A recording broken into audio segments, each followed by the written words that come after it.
Store serial எபிசோடில் என்ன நடக்க போகுதுங்கிறத இந்த வீடியோவில் பார்க்கலாம். நம்ம அரசி குமார்கிட்ட எப்படியோ சண்டை போட்டு போலீஸ்கிட்ட காட்டி மிரட்டி எப்படியோ கோயிலுக்கு கூப்பிட்டு போயிட்டு வீட்டுக்கு போயிடுறாங்க. இங்கே என்னடானா மீனா ஆஃபீஸில் ஒர்க் பண்ணிகிட்ருக்காங்க. செந்தில் மீனாவை பார்க்க வர்றாரு. மீனாவை பார்க்க வரவுமே மீனா என்ன சொல்லுங்க அப்படிங்கவும், இல்லை பார்க்கலான்ட்டு தான் வந்தேன் அப்படிங்கவும், உள்ளே வரலாம்ல அப்படின்னு சொல்லி கேட்குறாங்க. அதுக்கு செந்தில் சொல்கிறாரு, இல்லை நீ ஏதோ வேலை பார்த்துட்டு இருந்த அதனால தான் நான் வரல அப்படிங்கவும், சரி சொல்லுங்கள் என்னவா அப்படிங்கவும், தேங்க்ஸ் மீனா அப்படின்னு சொல்கிறாங்க. எதுக்கு அப்படிங்கவும், இல்லை அந்த 10 லட்ச ரூபா பணம் விஷயத்தை அப்பாட்ட சொல்லாமல் இருந்தீங்களா அதுக்கு தான் அப்படின்னு சொல்லி கேட்கவும், சொல்லலான்னு தான் நினச்சேன். சரி ஏற்கனவே வீட்டில் பிரச்சனை நிறையா போய்கிட்டு இருக்கு, இந்த நேரத்தில் சொல்லி இதில் ஒரு பிரச்சனையாக உண்டாக்க வேண்டாம் அப்படின்னு சொல்லி தான் சொல்லாமல் விட்டுட்டேன் அப்படின்னு சொல்லிட்டு பேசிகிட்டு இருக்காங்க. அப்புறம் திருப்பி சொல்கிறாங்க, நான் எப்படி இருந்தாலும் ஒரு நாளைக்கு சொல்லுவேன், நீங்கள் எப்படியாவது அந்த பணத்தை ரெடி பண்ணி நீங்கள் கொடுக்கல அப்படின்னா மாமா திடீர்னு ஒரு அவசரத்துக்கு கேட்டார்னா என்ன பண்ணுவீங்க அப்படின்னு சொல்லி கேட்குறாங்க. இல்லை நான் இந்த 10 லட்ச ரூபா பணத்தையெல்லாம் நான் அப்படியெல்லாம் வச்சுக்க மாட்டேன், நான் கண்டிப்பாக எப்படியாவது திருப்பி நான் கொடுத்துருவேன் அப்படின்னு சொல்லிக்கிட்டு இருக்காங்க. இப்போல்லாம் நீ வர என்கிட்ட இந்த பண விஷயம் தெரிஞ்சதுலேருந்து என்கிட்ட பேசவே மாட்டேற, என்னானே தெரியல, உம்முன்னே இருக்க அப்படின்னு சொல்லி நான் பேச வந்தாலும் விலகி போகிறேன் அப்படின்னு சொல்லி கேட்குறாங்க. அதான் நீங்களே சொன்னீங்கல்ல பண விஷயம் தெரிஞ்சதுலேருந்து பேச மாட்டேங்கிற அப்படின்னு, அதனால தான் அப்படிங்கும். சரி வா நம்ம போய் எங்கேயாவது வெளியே கொஞ்சம் ஒரு 10 நிமிஷம் போயிட்டு வரலாம், அவங்க கூட இருக்கணும் போல் இருக்குது, வா மீனா அப்படின்னு சொல்லி கேட்குறாங்க. எனக்கு வேலை இருக்குது அப்படிங்கும். வெறும் 10 நிமிஷம் தான் இருக்கணும் போல் இருக்குது, வா போகலாம் அப்படின்னு சொல்லிட்டு போய் ஒரு ஜூஸ் இல்லைன்னா ஒரு காஃபி ஏதாவது குடிச்சிட்டு வரலாம் அப்படின்னு சொல்லி கேட்கவும், இல்லை எனக்கு உண்மையாலுமே வேலை இருக்குது அப்படின்னு சொல்லிட்டு போயிடுறாங்க. போய் உட்காந்துக்கிறாங்க. அப்புறம் இங்கே செந்தில் நின்று பார்த்துட்டு இருந்துட்டு சோகமாக கிளம்பி போகிறாரு. போகவுமே அப்புறம் மீனா அவங்க அப்பாவுக்கு கால் பண்ணி என்னப்பா பண்ணுறீங்க அப்படின்னு கேட்கவும், இந்த வீட்டில் தான்மா இருக்கேன் அப்படின்னா, அம்மா என்னப்பா பண்ணுறாங்க அப்படிங்கவும், அம்மா வேலைக்கு போயிட்டாப்பா அப்படிங்கவும், சாப்பாடு அப்படின்னா, இல்லை அம்மா போகிறப்பே எல்லாம் செஞ்சு வச்சுட்டு போயிட்டாங்க அப்படின்னு சொல்லவும், சரிப்பா அப்படி ஏப்பா அந்த உங்கள் மருமையும் கொண்டு கொடுத்தார்ல 10 லட்ச ரூபா பணம் அது என்னப்பா பண்ணீங்க அப்படிங்கும், என்னம்மா அது என்ன நான் என் வீட்டு செலவுக்காக வாங்கினேன், அது கொடுக்க வேண்டிய இடத்துல எந்நேரம் கொடுத்துட்டேம்மா, ஏம்மா எதுவும் பிரச்சனையா அப்படின்னு சொல்லி கேட்குறாங்க. இல்லைப்பா என்ன பிரச்சனை, ஒரு பிரச்சனையும் இல்லை, சும்மா தான் கேட்டேன், சரி நீங்கள் பாருங்கள் அப்படின்னு சொல்லிட்டு வச்சிட்றாங்க. அதுக்கப்புறம் இங்கே இவங்ககிட்ட வேறு ஆஃபீஸில் ஒர்க் பண்ணுறவங்ககிட்ட ஒருத்தவங்ககிட்ட கேட்குறாங்க, ஏக்கா எனக்கு 10 லட்ச ரூபா ஒரு பணம் வேணும், அர்ஜென்ட்டாக ரெடி பண்ணணும் அப்படியும், 1000 2000னா நானே கொடுத்துருவேன், 10 லட்ச ரூபா பணம்னா நான் எங்கே மீனா போகிறது அப்படிங்கவும், உங்கள்கிட்ட கேட்கலக்கா எப்படி ரெடி பண்ணுறதுன்னு தான் உங்கள்கிட்ட கேட்டேன் அப்படின்னு.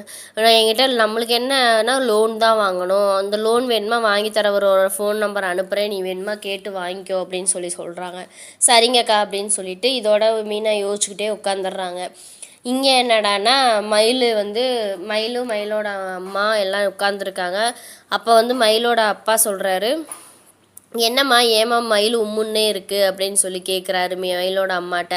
அதுக்கு பாக்கியா சொல்கிறாங்க, அவளை நான் இங்கே இருக்க வேண்டாம் அவங்க வீட்டுக்கு போன்னு சொன்னேன்ல, அதனால் அவள் கோவத்தில் இருக்கா, என்கிட்ட சரியாக பேசக்கூட மாட்றா அப்படின்னு சொல்லிக்கிட்டு இருக்கோமேனு வேகமாக திரும்பி கல்யாணம் பண்ணி கொடுக்கறதோட பெற்றவங்க கடமை முடிஞ்சு போச்சு, பின்னாடியே அதுக்கப்புறம் பிரச்சனைக்கெல்லாம் ஓடிட்டுலாம் இருக்க முடியாது, அவங்கவுங்க வாழ்க்கையை அவங்கவுங்க தான் பார்க்கணும் அப்படின்னு சொல்லிட்டு சொல்லவுமே மயிலுக்கு இன்னும் ரொம்ப அழுகிறாங்க. உள்ளே உட்காந்துக்கிட்டே அழுதுகிட்டு இருக்காங்க. அப்போ ஏபாக்கியா நம்ம பேசாமல் திருச்செந்தூர் போயிட்டு வரலாமா அப்படின்னு சொல்லவும், எதுக்கு கோயிலுக்கு போய் என்ன வேண்ட போகிறீங்க அப்படியே, மயிலோட வாழ்க்கை நல்லா இருக்கணும்னு வேண்டலாம் பாக்கியா, வா பாக்கியா ஒன்று போயிட்டு வரலாம் அப்படிங்க. பணத்துக்கு எங்கே போகிறது, இப்போ இவ்வளோ அக்கறைப்படுறவர் ஒழுங்காக முன்னாடியே வேலைக்கு போய் ஒழுங்காக சம்பாரித்து வச்சுருந்தா இந்த பிரச்சனையெல்லாம் இது வந்திருக்குமா அப்படின்னு சொல்லிக்கிட்டு இருக்காங்க. மாப்பிள்ளை வேற இப்படி கொண்டு விட்டுட்டு போயிட்டாரு, அவர் கொஞ்சம் கூட சங்கடமாக இருக்காதா அப்படின்னு சொல்லி கேட்டுட்டு இருக்கவுமேனு இல்லை அப்படின்னு சொல்லிட்டு பேசிகிட்டு இருக்காங்க.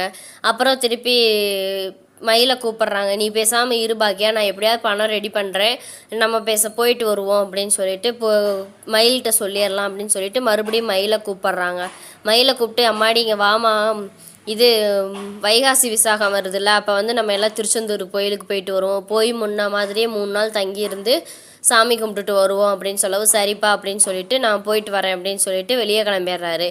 இங்கே அவங்க அம்மா இருந்துக்கிட்டு, ஏண்டி வைகாசி 9ஆம் தேதி வரைக்கும் அப்படின்னு ஆரம்பிக்கவுமேனு மயில் சொல்கிறாங்க, நான் 9ஆம் தேதி வரைக்கும்லாம் இருக்க மாட்டேன், என் புருஷனும் கூப்பிட்ற மாதிரி தெரியல, அதனால் நான் வேறு எங்கேயாவது போயிடுறேன் போதுமா அப்படின்னு சொல்லிட்டு இது பண்ணுவோமே. ஆமாம் இப்போ இந்த வெடி வெடிக்கிறேன் இல்லை அப்படின்னு சொல்லிட்டு, ஒரு கல்யாணம் ஆகி ஒரு 2 மாதம் 3 மாதத்துல ஏதாவது ஒரு நல்ல செய்தி கேட்டுருந்துச்சுன்னா நான் மாசமாக இருக்கேன்னு சொல்லிட்டு பேசாமல் வீட்டில் உட்காந்துருக்கலாம்ல, இப்படி பிரச்சனையெல்லாம் வந்திருக்குமா அப்படின்னு சொல்லி கேட்டுட்ருக்கோமேனு ஆமாம் 9ஆம் தேதி நீ எப்படி கோயிலுக்கு போவ அப்படின்னு சொல்லி கேட்குறேன். ஏன் அப்படின்னு சொல்லி கேட்கவும், அன்னைக்கு தானடி உனக்கு தேதி அப்படின்னு சொல்லி கேட்கவுமேனு, ஆமாம் அப்படின்னு சொல்லி யோசிச்சு பார்க்குறாங்க.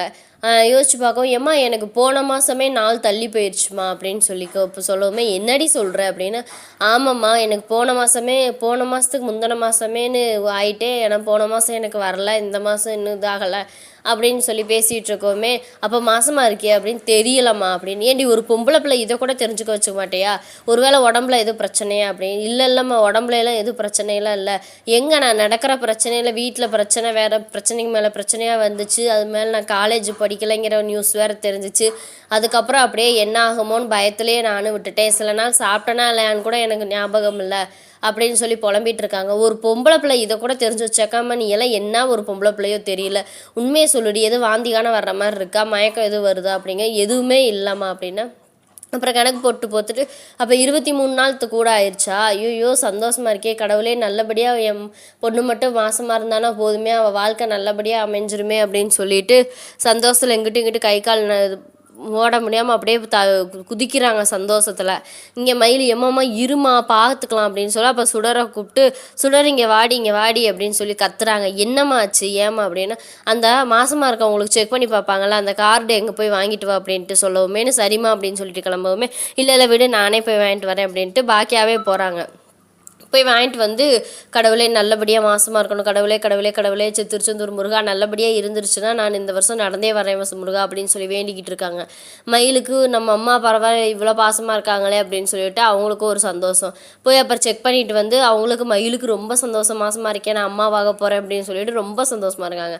இங்கே பாக்கியாக வெளியே புலம்பி தவிக்கிறாங்க, இங்கிட்டு ஓடிக்கிட்டு நம்ம போய் பார்த்துட்டு வரட்டுமா அப்படின்னு சொல்லிட்டு கேட்கும், பேசாமல் இருமா அக்கா வருவாமா, ஏமா அப்படி அவசரப்பட்டுக்கிட்டு இருக்க அப்படின்னு சொல்லி கேட்குறாங்க.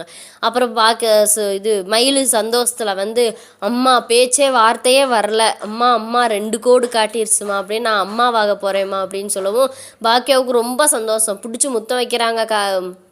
மயில அவ்வளோ சந்தோஷத்தில் கட்டி பிடிச்சி முத்த வச்சுட்டு, இனி பாண்டியன் ஸ்டோர் குடும்ப வாரிசை நீ சமக்கிற அப்படின்னு சொல்லிட்டு ரொம்ப சந்தோஷத்தில் மாப்பிள்ளைக்கு கால் பண்ணு சொல்லிடலாம் அப்படின்னு சொல்லி இது பண்ணிகிட்டு இருக்கோமே, அவங்க அப்பா வந்துடுறாரு. என்ன பாக்கியா என்னாச்சு அப்படின்னு சொல்லி கேட்கவும், ஏங்க நீங்கள் தாத்தாவாக போகிறீங்க, நீங்கள் கும்பிட்டு சாமி உங்களை கைவிடலை, நம்மளுக்கு சாமி நல்ல வழி காட்டிடுச்சு அப்படின்னு சொல்லவுமே, என்னாச்சு பாக்கியா என்னன்னு முழுசாக சொல்லு அப்படிங்கும்.